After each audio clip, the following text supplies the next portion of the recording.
This is Randy Bell with the Courier podcast, the place to come for the latest Clinton news.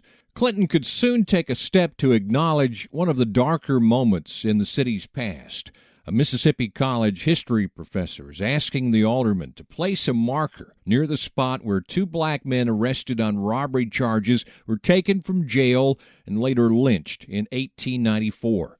Dr. Otis W. Pickett says an investigation that he's done, along with research by MC student Jeremy Watkins and a colleague, Dr. Patrick Connolly, produced more than enough evidence to substantiate the murders of Will James and Henry Smith at the hands of a Clinton mob. I thought that was something the city ought to pursue. Pickett spoke to the aldermen during a board work session in early May. We know the names, we know where it happened. Pickett said it's important for the city to address the lynchings. We're showing the rest of the state and the nation, like, we're really wrestling with this history. We're not just sweeping it under a rug. We're really trying to walk through it and be open and honest about it. Pickett said the actions of the mob angered many people who were living in the city at the time. A lot of Clinton citizens were outraged that this happened.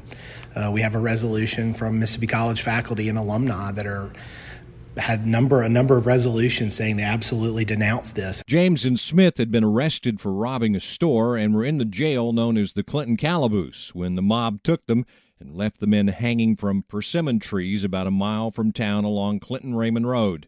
Pickett believes the jail site in Old Town would be an appropriate place for the marker. That would be a place where people could walk by and see, and it would be a prominent place. Pickett said Clinton would become the second city in Mississippi to erect a lynching marker. Oxford has already done so. I think it's healing.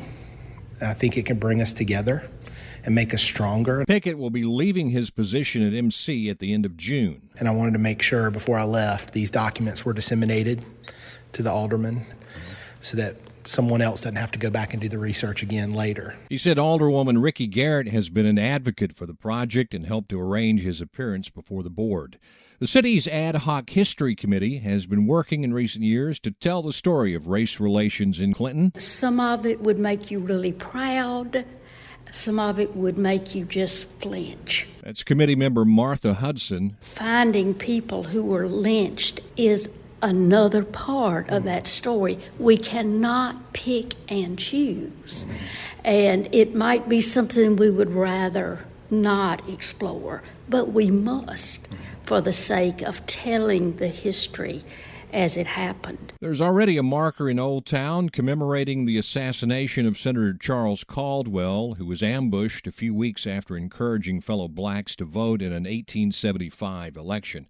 Hudson says she appreciates the work of the professor and his associates in providing the documentation about the lynchings. Clinton's only black alderman would like to see the marker installed. This is a great opportunity for the city to come to terms with its past. James Lott says having a marker at the actual location where the incident began would be invaluable, and it could be erected at virtually no cost to the city. The Equal Justice Initiative is willing to fund the project. EJI, based in Montgomery, Alabama, promotes community remembrance projects, which include historical markers. EJI partners with community coalitions in identifying marker sites, drafting the text for the markers, and planning meaningful unveiling ceremonies.